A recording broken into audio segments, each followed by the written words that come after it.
ADHD, it's really rising these days. There's a lot more kids being diagnosed and medicated for this condition than there used to be.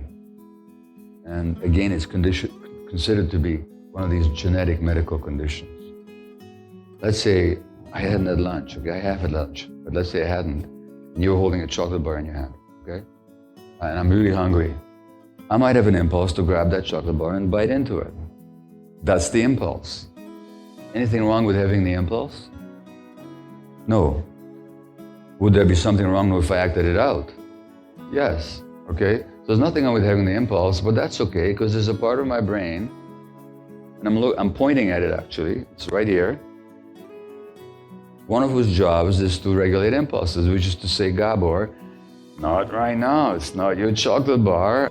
Maybe you shouldn't be eating chocolate right now. That's impulse regulation.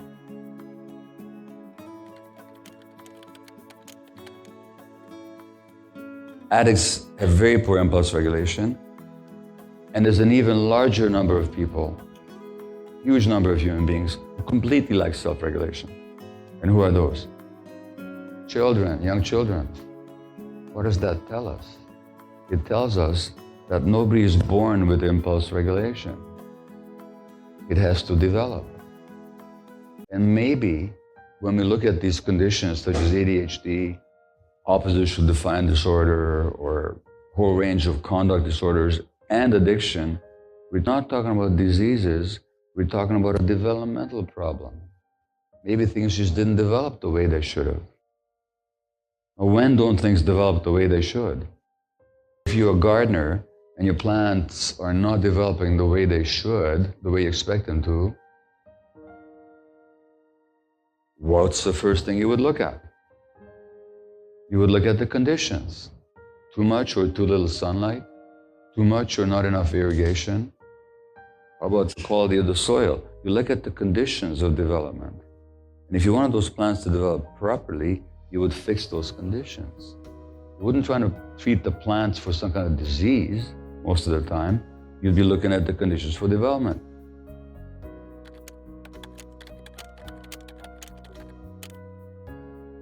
Well, how have we recognized that most of the problems that people are troubled with are actually problems of development? And it's those developmental conditions that we need to look at. And then we'd be asking ourselves, what are the conditions in this society that lead so many people to have a failure or a slowing down of the impulse regulation circuitry and capacity?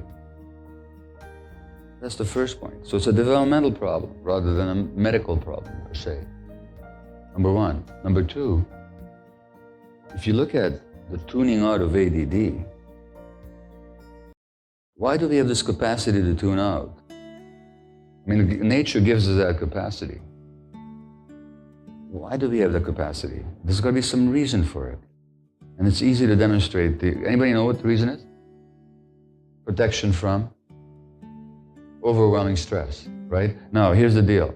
If I were to stress you right now by becoming abusive or threatening, what options would you have? You have the options of standing up and telling me to shut up, to stop talking to you that way. You also have the option of leaving. So you have the option of fight or flight.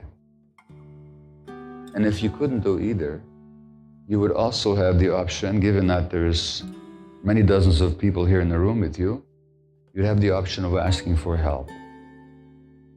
But what if I were to stress one of you and you didn't have the option to ask for help or to escape or to fight back? Then what would you do? Well, you wouldn't do anything.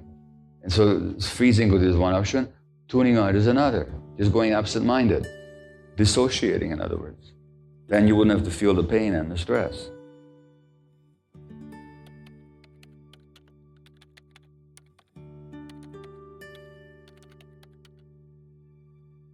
Well, you can see, I might have lots of reasons to tune out as a 1-year-old, as a 2-month-old, as a 3-month-old. So maybe it began as a coping mechanism. Maybe the ADD also begins as a coping mechanism.